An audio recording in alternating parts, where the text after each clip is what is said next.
afternoon. I'm DRBMiller and this is our daily news bulletin for Monday 11th of January of 2021. Thank you for joining us and for supporting the channel and our daily news broadcast. Truly appreciate it. And first and foremost, I want to welcome all of our viewers, friends, fans, participants, squad mates, and everyone else from worldwide who's watching the stream on various platforms. Thank you for joining us, and we will deliver the usual, which is the news for this very day, the news that would have arrived to my desk since yesterday, and that is always coupled with some interesting information, contacts and messages coming out of our community members. So coming out of, I should say, our community and all of our participants who are here with us every day with a selection of games that are being presented here on the channel. So thank you for coming. And we had actually not that many bits of news coming in since yesterday. I was surprised with the quantity of everything that arrived from Saturday to Sunday, and today it has been a bit more quiet and pedestrian, but we'll have a look at all the news first, then I'll give you some responses in view of the questions and suggestions that would have come to me through various private messages, and I also will look at the Xbox Game Club. Today we are going to be presenting for the first time in a structured format our Xbox Game Community Club and the games which are being given to us every single week through Xbox Game Pass. This week we'll have Call of the Sea, and you've seen last week we were streaming and presenting Nightcall, one of my favorite discoveries of the last year. Also another indie game available through Xbox Game Pass. Quite frankly, the Game Pass is the very best on offer in the industry, and if you are an avid gamer, you really want to be a subscriber, because having access to about 200 games that include also some of the top AAA titles from EA and Microsoft combined, just on a monthly subscription fee is a no-brainer, and you really want to be there. So most highly recommended. We'll have a look at all that the club is giving us later on as we approach the Game of the Week. So first and foremost, we'll have a look at wires and what's been coming in this way since yesterday. And first of all, I want to ask everybody in my community to be supporting one of my online friends and another very dedicated streamer of PUBG and Apex, Lilithy.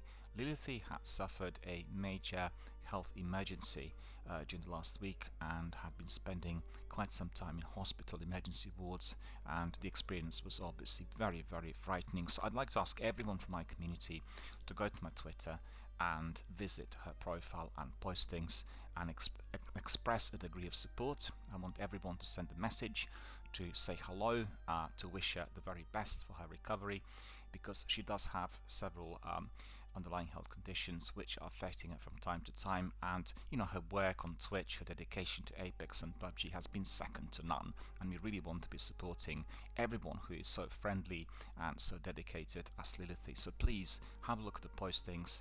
If you've not watched the streams, do so today.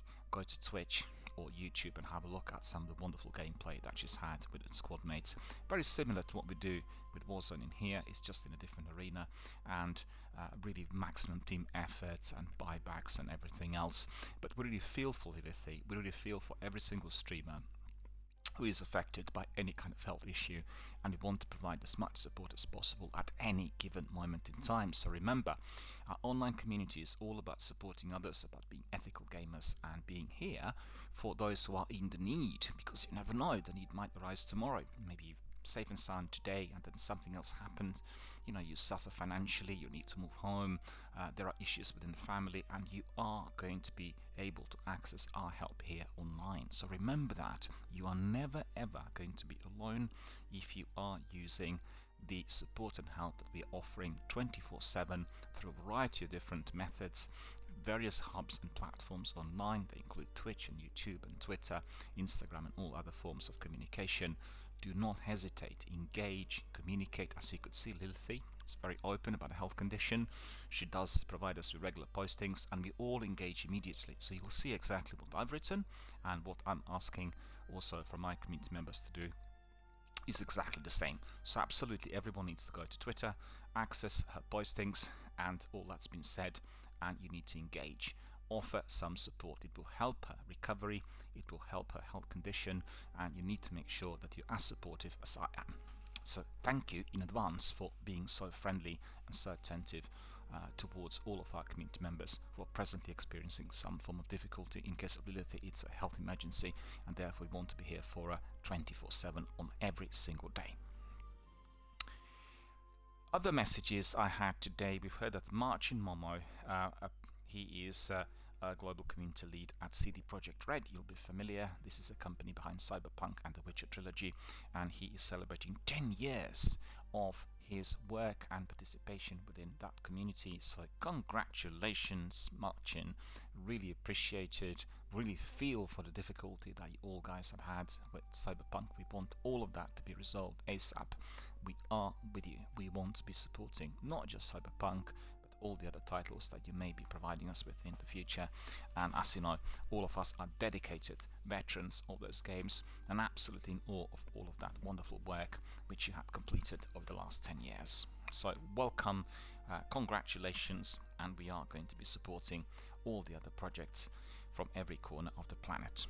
I'm not one of those people who wants to jump on the bandwagon of criticism, negativity, and all other nasty things said and done, which is what's happened to several games recently. If there were some technical issues, I think it's completely unnecessary, and our communities need to be a bit more understanding and tolerant. We do not need to swing towards any form of judgment or extremism, and therefore we really simply need to wait, because none of those developers want to be selling games in order to make pure profit. That's just not the way things are. They want to be providing games that are going to be entertaining, easily accessible, and of great interest to many community members for many years to follow. So if there are issues, and we've seen that with Fallout and Anthem in particular, and we are experiencing issues even in the games like Warzone, although not on the same grand scale, we simply have to grin and bear it. We need to be more tolerant. I mean, I always ask everyone to be, first of all, thinking of the older years, where people were a bit more attentive, people would meet up and talk and discuss things, rather than cause conflicts online and then, experience lots of trouble. We need to be more attentive. We need to think of that person who is seated next to us. We need to think of our next door neighbor, of our relatives, of our friends, and forget about the instant responses that you might be getting through internet connectivity or text messaging. You need to spend time working on certain issues. Tech is a very, very complicated entity, and it's provided us with a phenomenal advancement on all fronts in human existence day to day. And if you're looking at the period of pandemic during the last 12 months, we've seen how we all able to connect and talk to our friends worldwide, albeit in complete isolation. So, today, for instance, I talked to my surgery, I arranged my COVID jab, and I'm on the priority list together with some other residents and other citizens, I should say, fellow humans from my local town, right?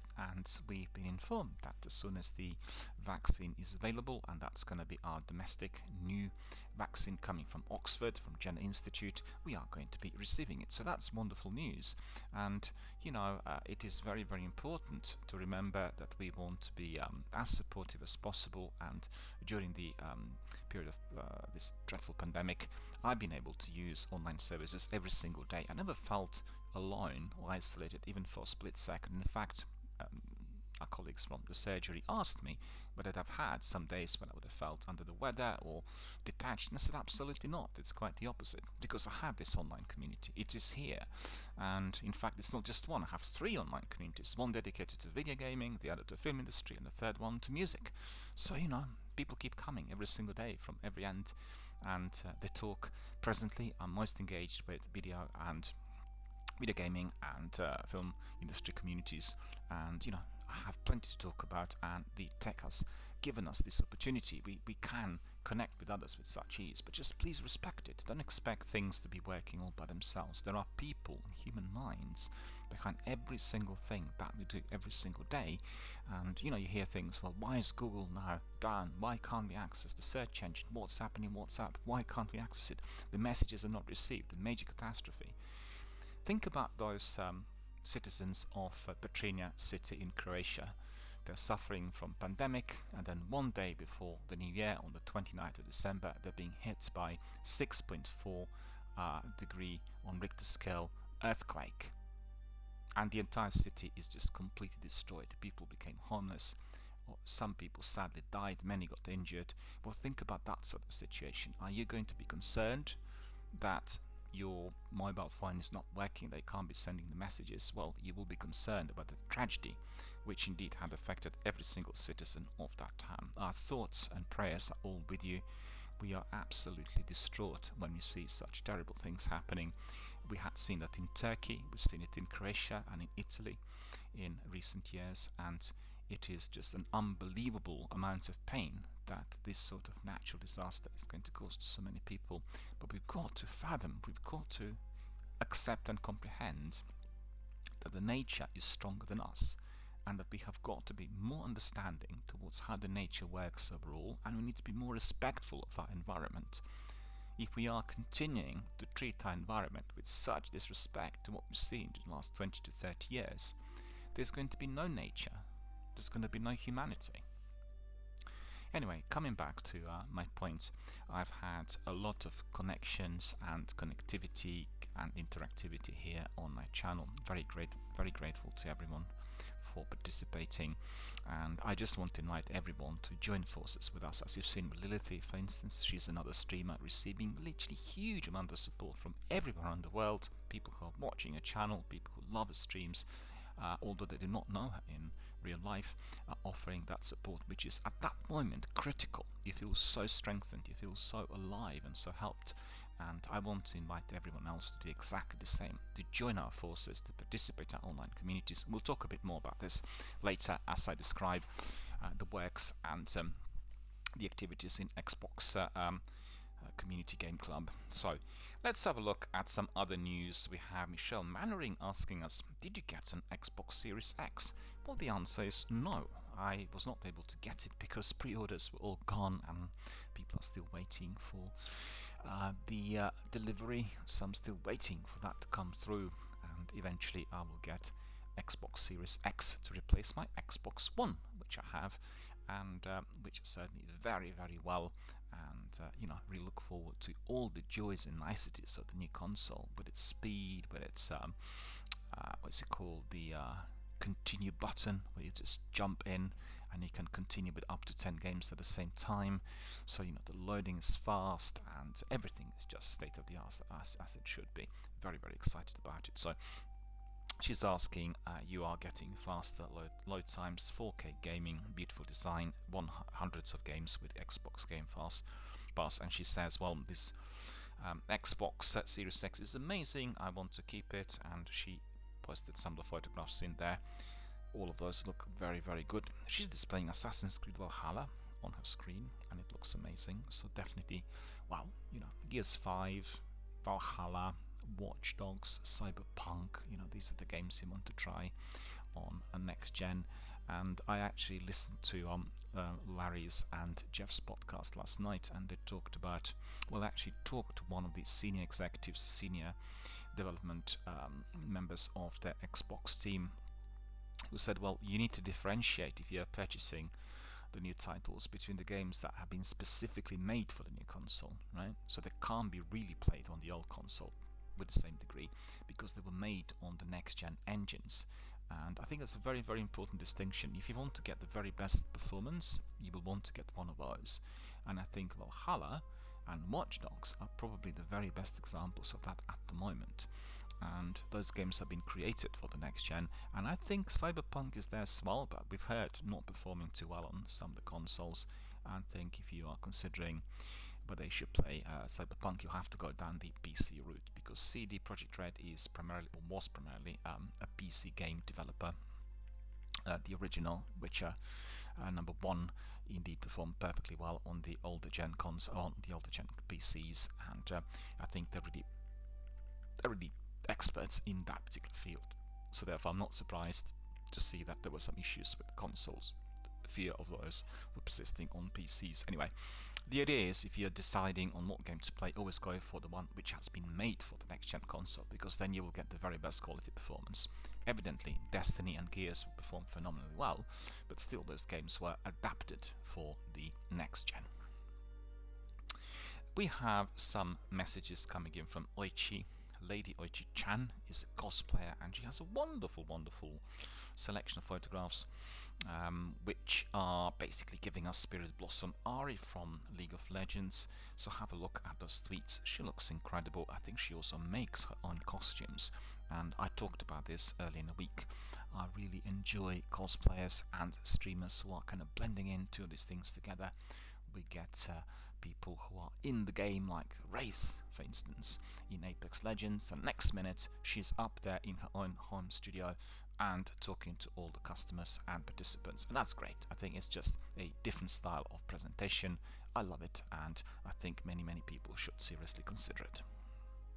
We heard from Jeff Keighley. He said, very hard to believe that the Game Awards were taking place exactly a month ago. Well, very hard to believe indeed. I actually find it really difficult to fathom that it's already 11th of January. I'm still like thinking of that turkey for my New Year's Eve, and I have to say it's been very strange because I met absolutely nobody in real life for 10 months, and I've not seen members of my family in life. Obviously, I talk to them every single day on WhatsApp and all the other apps, and in fact, it was a wonderful Christmas. I was really surprised. We all had a family gathering on Skype. We all kind of got together and talked and felt really connected. Food I cooked was some of the best in many years. It was very enjoyable, I have to say, and albeit very different. So I had a very good time, but still, the time keeps passing me by, and quite frankly, these streams are time consuming and they do take a bit of time. And then there are preparations for every single stream. So, those days just keep flying by, and I keep waking up and thinking, my goodness, it's already 2021. I thought it was like 2016. Well, one of those things. But you know what? When you look back, if you're a streamer, and if you are archiving everything, and you see the sheer volume of content creation and all that you have accomplished in your community, it is mind-boggling. The quantity of that is phenomenal, and it exceeds the quantity of works people previously would do for the television programs and the regular series and chat shows and all sorts.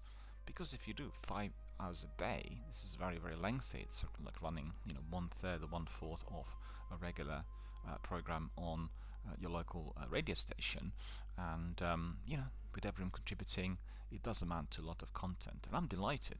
I'm delighted because it's a document of somebody's existence, somebody's connectivity with other community members, and also overall engagement with video gaming is very similar to what it had in the distant past when we, for instance, had book clubs. Think of 1950s, 1960s, people gathering together and meeting a couple of times a week. Usually they met in pubs and hotels and various social kind of hubs in order to generate interest, in order to share thoughts and views on a particular novel. So you had book clubs dedicated to crime novels or classical literature, Shakespeare, or you name it. And that is exactly the same what we have here online. The difference is it's fast, it does really involve many more people, and you're an active participant, which means you can be entering a game and then discussing it with your friends and looking at all ins and outs of how the game was made, how you enjoyed it, what your highs and lows were, and what we'd like to see coming from the developer if you're talking about new seasons and new content being delivered like DLCs. And it becomes a very vibrant, energetic experience, and particularly so if you're doing it live online on Twitch or YouTube. So I'm inviting everyone to consider doing it. You will see that your communities will be growing quite fast after you've been there for a little while, and you can also pick up some of the tips from what I said last week on the first 3 days during this news broadcast, and you will get some ideas on what you can do if you are ready to start out. And what better time to start out but today?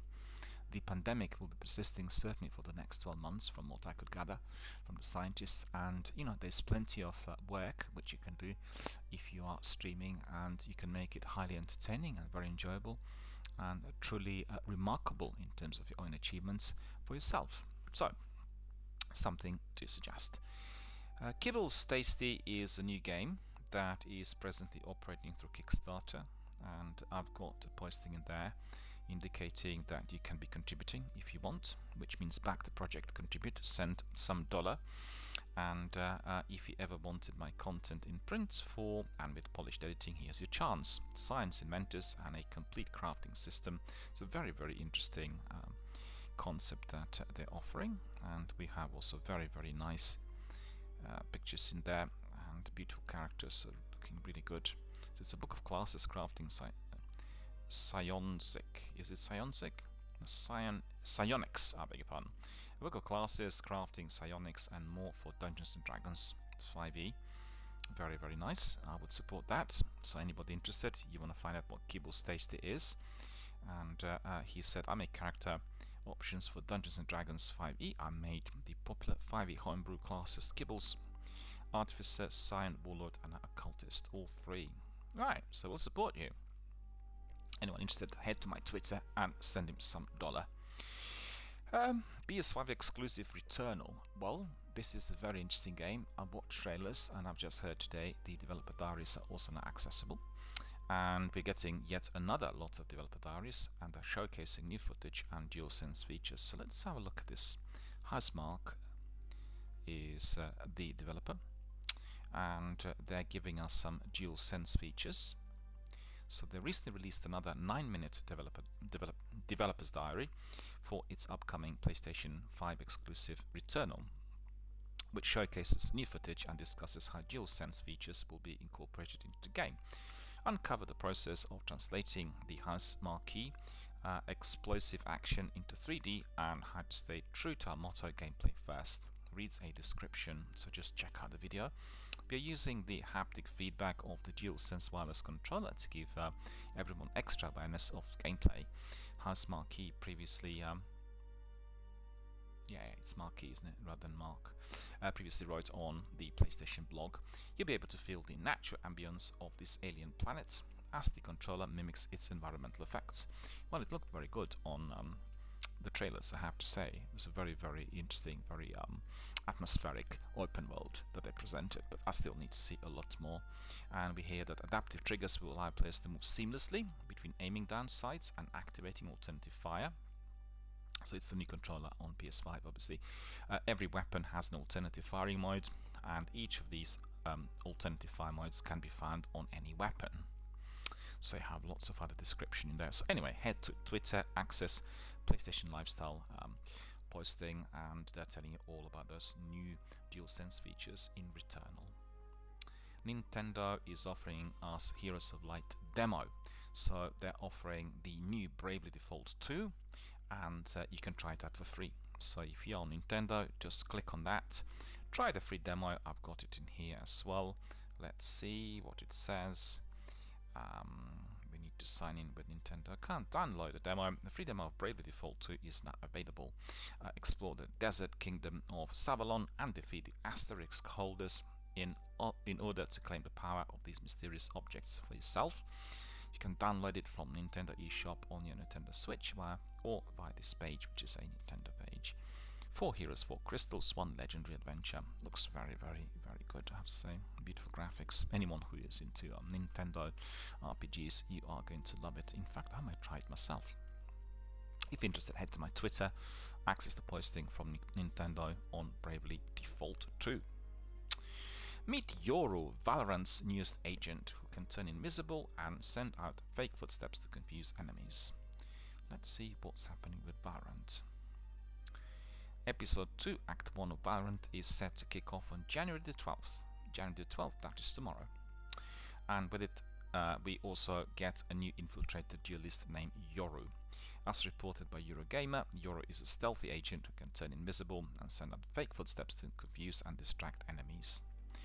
Riot released a new cinematic featuring Yoru and the descriptions of all of his abilities, which are as follows: Fake Out, Gate Crash, Blindside, Dimensional Drift. My goodness, there are too many. When we started talking... Hang on a minute. Suddenly I lost the article. What is going on? When we started talking about the goals for this agent, we knew it was time to shake things up in Valorant, said Valorant product lead John Goshitsky. The idea of stealthy infiltration is something we toyed around with for years but could never fit in the game. We felt that if we started from the ground up, we could create an agent that revolved around the idea of stealth infiltration in some way.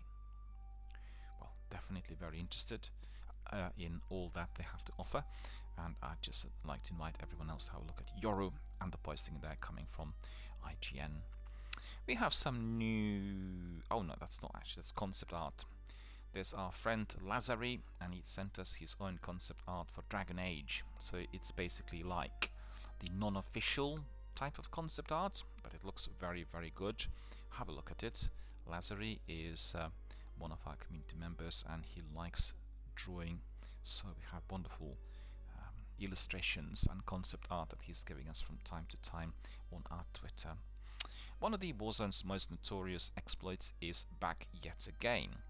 Infamous Call of Duty Warzone Stim glitch has returned. We do want to know what this glitch is about, as we play Warzone every single day here on my channel.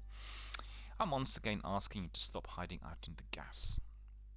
The dreaded Stim glitch is back in Call of Duty Warzone. Below you can see a gameplay clip from Call of Duty Warzone showcasing somebody falling victim to an opponent using the notorious Stim glitch. In short, the Stim glitch allows the player to continue to inject themselves with the Stim, an item that immediately heals the player so they can theoretically survive forever in the encroaching gas on the Warzone map. I actually did see that. We were wondering, I remember Spurs and Paphos and myself being in a game and watching this and wondering what on earth is going on. Why is it that they were able to survive so long in the gas? And we thought these people were cheating, right? Because they were in the gas for 30 seconds, 45 seconds, and it's just impossible. It's not just this one instance of somebody falling victim to the Stim glitch either. Below you can see a player running around in the gas, searching for their opponent as their health continually dwindles down to zero. Upon their demise, the game is over and the victorious player takes home the Warzone victory, having been able to hide out in the gas and repeatedly heal themselves with unlimited stims. Checking the comments underneath the Warzone subreddit post above. You know what, I need to be running my channel on Reddit. I said that several times. Tonight I'm gonna set up a channel on Reddit, because you know what, Reddit is very niche and it's very connected to the industry, so all the ins and outs of activities are going to be posted there first, and you get really interesting comments and views coming in from dedicated veterans of Twitch and YouTube streaming communities, and that is the place to be. And I'm not sure why I've not done, well, I know why. It's the time factor, because once you contribute you get lots of messages coming in and it becomes very, very busy. I think it's definitely worth it. I think we had introduced Discord immediately after the new year as a new addition to our arsenal here, and Reddit is going to be another, and we'll be asking our community members to pop in to Discord and to Reddit to communicate, because you know, it's like in-house communication and it makes it very, very in the know and very different to everything else. So what did it say in Reddit? Let's see. Checking the comments underneath the Warzone subreddit post above, it's clear that this is an obvious source of frustration for the community at large. The Infinite Stim exploit first reared its head in October 2020, so it's 3 months ago, before being patched out shortly thereafter by developer Infinity Ward. In terms of inexplicable returns, it's right up there with Emperor Palpatine in The Rise of Skywalker. Well, that's annoying. Alongside the recent controversy with DMR nerfs, it's been a rocky start to the year for Warzone. I agree. There have been some problems. I had some problems yesterday. I had an emergency call coming in, which I responded to, and then everything, I kind of couldn't get back into the game, and my teammates had to depart. And then later it was difficult to get back in. I just kept getting that loading screen all the time, and maybe we were just waiting for another update, but the update was not forthcoming, which meant I couldn't get back in, and I lost like half hour, and then the end of my stream was a bit sort of perturbing. But then thankfully I was able to get in, managed to get Hunter, one of our squad mates, to come on board, and then we had one game in order to wrap it all up. But it was just, you know, it was a bit annoying. So that's true. I need to post this to everyone. Hang on a minute. Tweet, we'll see copy link, and what we'll do is we'll post this to our Discord. We want everyone to see this, so just bear with me. I need to do this. Take me a moment, and let's see.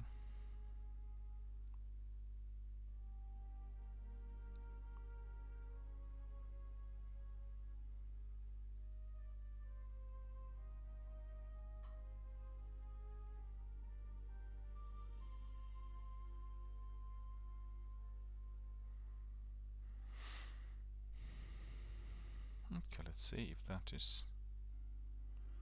Yeah, we've got it. I left a message there. Everyone, watch out for this glitch. And that is the Stim glitch. Hopefully everyone will have a look and read it. Okay, we've got this now on Discord. No, I don't want this. Okay. So annoying when this happens.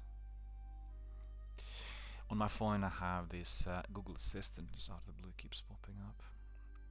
Right, so that's all about Warzone, and somebody's asking us, would you like to play Metal Gear Solid Remake made by Blue Point? Well, the answer is I'm not sure, because this is Hideo Kojima's game and I quite frankly do not want anyone else to be meddling within the world.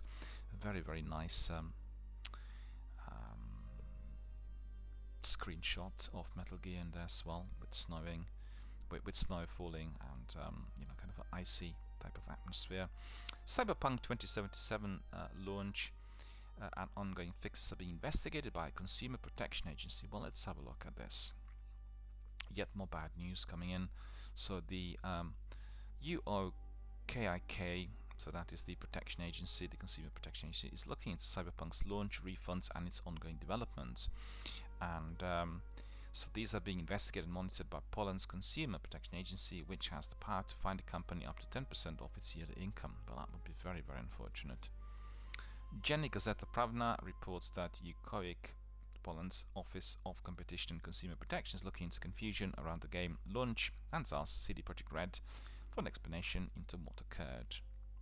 So what is said is we are asking the company for explanation regarding those problems with the game and actions taken by them. We will check how the developer is working on patches or solving issues preventing playing on various consoles, but also what steps the company is planning to take regarding people who request the refunds and are not happy with their purchase because they cannot play the game on own hardware despite assurance of the producer. Well, I really have a problem with all of that, and I wonder whether somebody else is involved with all these issues. CD Projekt Red is a medium-sized company that's growing, and you know, with a game like Cyberpunk, they could have reached the global heights, and everything went wrong. And I'm very sorry to see that. Obviously, they should have spent more time and more human resources on making sure that the game was ready. And if the problems were persisting, they could have just delayed the game for another year without any major difficulty. And obviously, the responsibility is with some of the people in the management team. But I think this is just completely blown out of proportion. If there are issues with those games, with the playability of the game on various consoles, we should have been all a bit more patient. What's the need for immediate refunds? I mean, is it that the game is not going to be able to get a proper fix or what? And if they receive this fine from the regulator, they will be finished. They will have no money. You know, they have huge turnover with all the other games and with GOG.com, which is also giving them some cash flow. And you know, it just seems ridiculous. You know, I have a problem with that. I'm not sure who reported them as to why they're investigating this, because obviously they were refunding people immediately, and I don't know. It's hard to tell, and I'm not happy with this sort of cutthroat approach so fast. The game's been running for a couple of weeks, or a few weeks, and that really pains me. Paul Tassi, who writes for Forbes, tells us the Cyberpunk 2077 secret about every single car mission is available through his article, so if you're interested, you can have a look. Awesome Games Done Quick 2021 closes with more than 2.75 million raised to cancer charities. Well, that's wonderful, and I really want to see what they have been doing, what sort of charitable runs that had. It will go to the Prevent Cancer Foundation. Another Awesome Games Done Quick event is in the box, with the latest of the speedrunning marathons raising a tremendous $2.75 million to benefit the Prevent Cancer Foundation.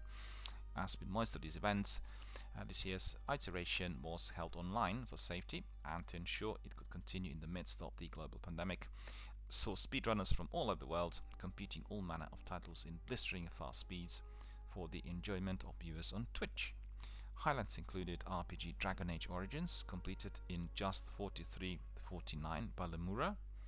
Well, that's extraordinary. 43 hours for that game. Wow. That's, you know, they probably were not playing DLCs and side missions.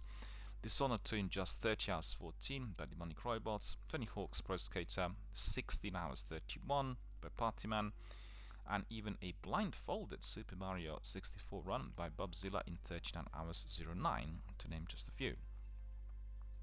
If you're interested, you can check out the full highlights of the Awesome Games Done Quick on the YouTube channel over there, and you also can see that the next event will be the Summer Games Done Quick, aka SGDQ 2021, and that will be announced later this year. We're not sure about the dates. Well, first of all, I want to applaud Awesome Games for doing these runs, and raising 2.75 million for the cancer charity is phenomenal, and we want to see many more people fully involved. I think this channel also wants to be fully involved with others who are feeling exactly the same. We want to be contributing towards charitable causes, and unfortunately in the UK we're still not as well developed really in terms of interactivity and everything else. I've not seen many charitable runs done in the same fashion as to what's been happening in the US already for many years. And I mean, there are reasons for that. They're logistical and legal reasons, and I think the overall streaming community in the UK is not as great as in America, and we really kind of look forward to the days where we are going to be able to bring in people and to do these charitable runs without any form of difficulty. I certainly want to be fully involved, and I've done one charity run for British Red Cross earlier this year, but because it was right at the beginning of the pandemic, it just didn't really turn out the way I wanted it to be. But we'll do another at a later date, and we'll support some of our best and most loved charities in Britain, and you know, we want really to present the very best benefits to those who are in the need. Join PS Plus and get Shadow of the Tomb Raider and Greedfall for PS4, plus Maneater on PS5 throughout January. So we're running two different types of games offered on PlayStation Plus services, and I'm certainly very excited to get Greedfall. It's a very, very good RPG, and also the Shadow of Tomb Raider, because I really have some DLCs for that game. I got them like for a couple of pounds each, and don't have the base game, and I played it a few times as it was offered on 3 days, and really enjoyed it. A massive, big, very messy world out there in the jungle. Lara Croft exploring every single corner of those caves and waterfalls and, you know, forests, and encountering all kinds of hostilities from everywhere. So anyone who loves open world activity, you are going to be in awe of this game, and you're getting it for free. It's a no-brainer. Anyone who's on PlayStation should be on PS Plus, because, you know, PS Plus gives you the instant access to internet connectivity, and therefore with Destiny and Warzone you can hook up with everyone else and create squads on the spot. So therefore you've got to be a subscriber. The last bit of news is in regards to Dead by Daylight, and we heard that there are a number of changes on the way to the game, including a gameplay update for the clown. So let me see what's happening there. In fact, I played it last weekend, not this weekend, but the one gone, the other one, the one before, I should say. I played it on the weekend before last, and kind of enjoyed it. It's a proper survival game, but I don't like the brutalities and all the other things which are part and parcel of it. Not really that keen on gory horror games. It's not really my niche, but the overall team effort activity there, you know, to survive was very, very interesting, and I played it for a little while, and you know, had a lot of fun. Very easy to get XPs and to beef up on your character if you are surviving for quite a bit. If you're, you know, a veteran of State of Decay or, you know, any other survival struck horror game, then you'll be very familiar what you need to do in order to avoid the enemy, and you can then be, I guess, best played with a permanent squad. It's just like all these games. They will know what to do, and you know exactly how to position yourself in relation to the enemy, and you'll be able to survive for very long. So I most highly recommend it. And there are a number of changes on the way to Dead by Daylight, including a new HUD layout and graphics updates for 2 realms. Behavior Interactive has detailed everything over on a recent forum post and in the video below. So one of the biggest upcoming changes in the HUD update is, according to developer, we've all got some fond memories of the in-game HUD, but after 4 years of additions, we felt that it was time to rebuild it from the ground up. The HUD will have to have a new layout, character portraits showing the face of the survivor, a hook counter for survivors, and who's been hooked, who hasn't, and who can't afford to be hooked again, and a hook progress meter for killers and options to scale the UI. One gameplay update brings changes to the clown, such as the new throwable, the afterpiece antidote. It releases a gas when thrown, which boosts anyone in the area with 10% extra movement speed for a few seconds and cues the effects of the afterpiece tonic. The developers also revisited survivor animations to switch to more realistic and fluid animations as well. Meanwhile, matchmaking ratings are on the way back. Well, matchmaking was very poor, I'll tell you a bit more about that in a minute. And rank rewards will also be implemented. You will earn blood points based on which rank you reached before being reset to 20 every month. So it's seasonal. You can earn those blood points for both roles. As Behavior Interactive says, reaching rank 1 for both Killer and Survivor will net let you 500,000 blood points. Lastly, the Gideon Meat Plant and the Crotus Brent Asylum realms will be getting graphics updates. Those look to be the biggest changes coming to Dead by Daylight, but there are also a number of quality of life changes on the way to the game. It looks like a big year for Dead by Daylight, and we'll be sure to keep you fully updated.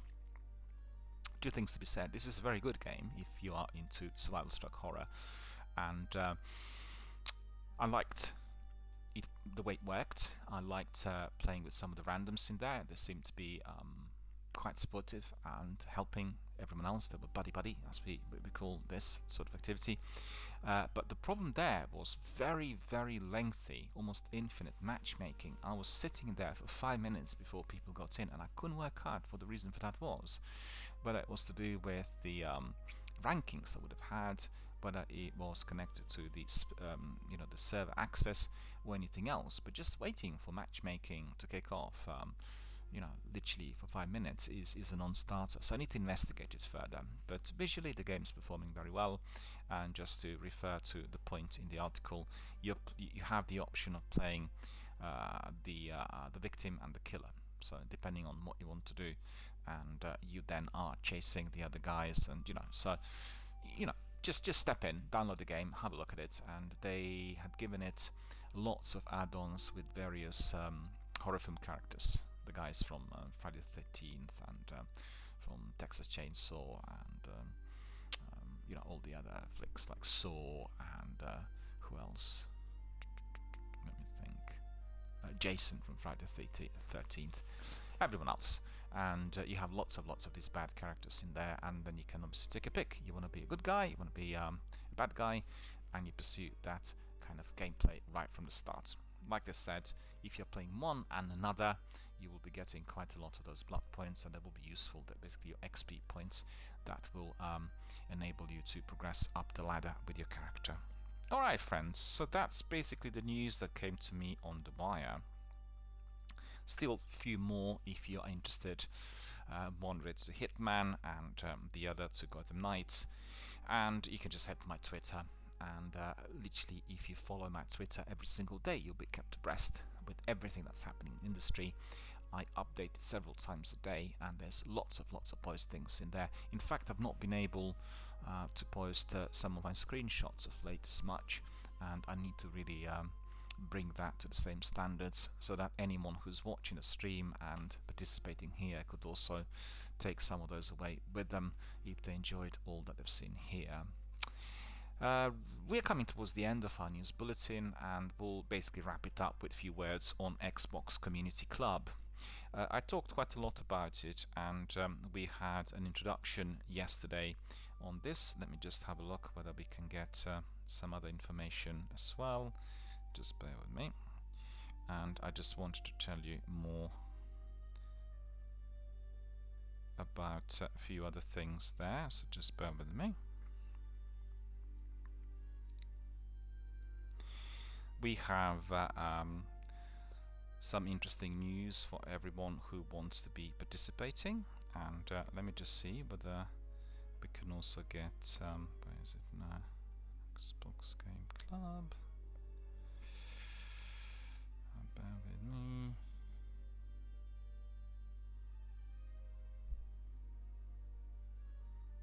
It doesn't want to load for some reason, don't know why.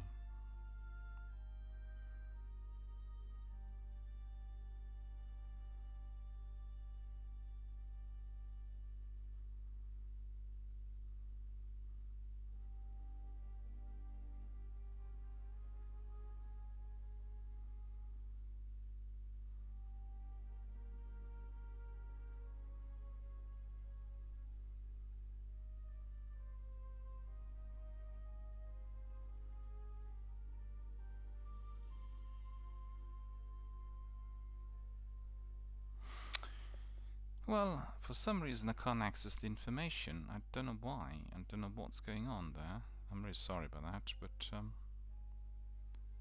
we'll have to wait for that come up. Just bear with me a second. It's really not wanting to load for some reason. Don't know why. Anyway, basically we are joining forces with everyone there in our Xbox community in order to talk, in order to share, in order to participate in an open forum with all of our experiences from various games that we're accessing on Game Pass and elsewhere.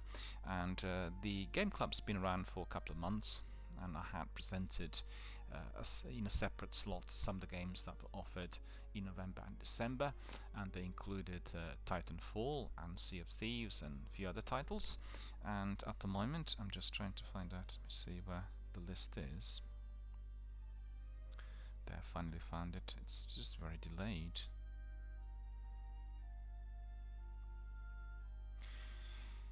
This week we are having Skyrim as the main game of the week offered by the club, and we are going to be looking at Skyrim later in the week, probably somewhere around Thursday or Friday. But I really wanted to introduce Call of the Sea as the one that was given to us during the first week of January, and I'm very curious to see what this beautiful indie adventure game is going to give us. It looks wonderful with its graphics and audio visuals, and it's similar to the puzzlers that we played on PCs years back. So we are going to be having a look at the game very shortly in a separate slot, the slot called DRBMiller Introducing, and I'm running it usually immediately after the news, and we'll have a look at everything related to the game in depth, at that point. But I just want to tell you that the Xbox Community Game Club has been around for a few months, and it's similar to a book club for games, which is offering us like one game per week, seeing as the very best, and it's being introduced to everyone in order to play, share, and also discuss various gaming experiences with everyone else. And all of that is powered by your Xbox Game Pass library. So if you are on Xbox Game Pass, what you do is you download a game, and then you crack on with gameplay and engage, and then you play, you share, and you discuss. So that's the motto of the club: play, share, discuss. First of all, you need to download. Secondly, take a few screenshots, post them on your Twitter, tell everybody else that this is the game that you are going to be tackling at the moment. And then later, once you complete the game, once you played it for a while, even at the end of your gaming session, you can post a few more screenshots with some description on your own personal experience of it all. So that is the way to do it, and this is what we are going to be doing here live on air and supporting really our game club overall. And this week we'll be looking at two games rather than one. Call of the Sea was offered in the first week of January. I was a bit late with the broadcast and everything else on it, so we'll have a look at it within the next couple of days. I'm not sure how big the game is, but Skyrim is absolutely massive, and we actually can keep Skyrim coming from time to time because I absolutely adore it. I've not played it since its release, and it will be a very good reminder of how great the game is. On the other hand, we are going to be able to crack on with its special edition that's been remastered for Xbox One, and there's tons of content in there for people to explore through side quests and side missions, and it will be always great to get back to that Bethesda masterpiece. So as I said, this week we'll be looking at two games. And let me just see what the third game of the month is. We have Among Us as the next big title. Among Us is another indie title that received quite a few awards during the Jeff Keighley's presentation in December, and the game's been around for a little while. And we all are very, very pleased with the fact that the game was able to ascend and bring in many, many community members from worldwide to its multiplayer. And I'm quite curious to find out what the game is about, because I don't really know all that much about it. I've seen some clips of gameplay, I've seen some trailers, and most importantly, I did watch the developers as they were receiving those awards in December. So very, very excited, and the game is going to be offered to us between January the 18th and 24th as the game of the week. For the last week, we're still not sure, but we'll keep our eyes out on all that is to follow, and we'll obviously inform you accordingly. Right, so that's about it really. I think that really gives us all the information in the nutshell. Xbox Game Club is certainly open to everyone, and if you are on Microsoft's platforms, you really need to join and you need to share and play, share, discuss is basically what we want everyone to be doing, and therefore you'll be able to get well, first of all, many more new friends through postings on Twitter, and therefore your community will be growing. Also, if you're interested, you can be participating on Microsoft message boards, and they're very, very hectic and busy with lots of ambassadors monitoring the content and providing interesting thoughts and views. Or you can be joining Reddit, and make sure in your signature you have either your Twitter or other hubs which are online, like a Twitch channel or YouTube portal hub where you are doing your streams, so therefore we can easily get hold of you and get in contact if there is a need, and make sure the signature does contain some of these details. But if you write on Reddit or any of those Microsoft message boards, make sure you're quite crisp, meaning you need to present messages that are articulate and short, and therefore everybody else will be very glad to respond. Alright, my friends, so that's all the news and our community content for this day. The day is Monday the 11th of January, and I will be looking forward to engaging with Call of the Sea and our community very shortly. I'll start my stream in about 5 or 10 minutes, and that will be part of DRBMiller introducing. So that is going to be our first game of the week, Call of the Sea. Please stay with us, and I'll be back very, very shortly. See you all in a bit.